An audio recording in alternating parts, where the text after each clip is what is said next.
Okay, so tonight I'm sitting in my office, which has been my home for uh, 10, 11 days now while I've been home tending the sandbags and the sump pumps. It's become a orgy of mate that I drink all day long, a little bit of video editing, some work over there in between sump pump checking and improving of sandbag walls, etc. Uh, Down to my last beer, which is really, really sad. Nobody wants to carry beer back since we can't drive onto the island. So I'm down to my last swig of my last beer. There it was. The conditions stay about the same. The water went down about an inch today, but it's still really high, about maybe 18 inches up against the side of the house, but we have no water in the house. What I decided to do for video today, I didn't do one yesterday because there wasn't much to update, was to instead talk a little bit about how the city has been dealing with all the flooding around here and in relation to bridges and roads. So some of the places from the flood in 2017 they identified that were places likely to flood, and so they were able to build effective barriers which have saved a lot of houses from getting wet. Other areas they just left to flood because they were too much to protect by some sort of levee. Another place did flood again this year. It's a low place below a railway bridge, but several days in they basically had to close it off because it was really deep in water and you couldn't drive through it. But since then, they've improved their major sandbag wall and put a big pump in, and so now you can drive through again, although it's quite wet. Now, over the last 2 years, they've done quite a job to replace 3 of the bridges on our islands. And this had nothing to do with the original floods, it simply had to do with the bridges were old and needed to be replaced. The first bridge onto all of these islands isn't finished yet, and so there was a temporary bridge made of steel just upstream.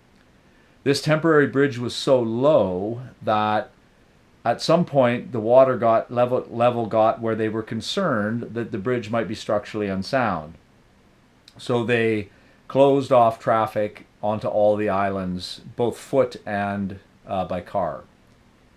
Now the new bridge right beside that was not ready yet either. They hadn't put cement down on it, so you couldn't drive across it. But they did build a pedestrian walkway across it. Now they decided that they might have a problem long enough that they would need to actually do the pavement on an emergency basis, so they closed down this entire bridge, leaving the only way off the island being the train. That was for a couple days. Then they laid cement here, so we should be able to drive on the new bridge within, I don't know, a week or something. And they've rebuilt the pedestrian bridge, which makes it vastly more convenient to get on and off the island.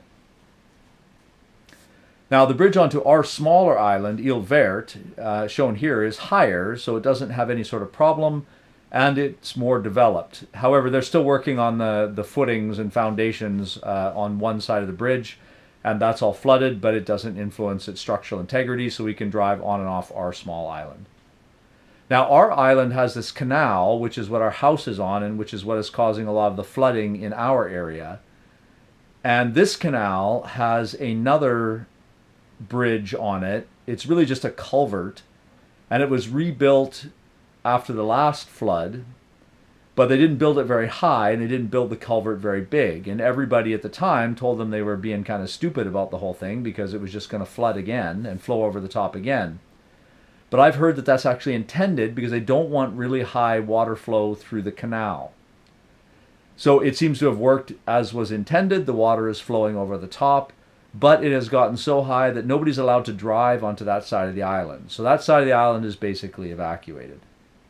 So anyway, that's kind of what's happening with some of the bridges and roads around here. It's raining again now, so I'm guessing the water level is going to stay high for a while. I've had to cancel my 3rd trip, which is kind of sad. But I hope everybody understands that I really need to stay home and make sure that the house stays dry and provide support for the family. and the neighbors. Anyway, hopefully things improve soon.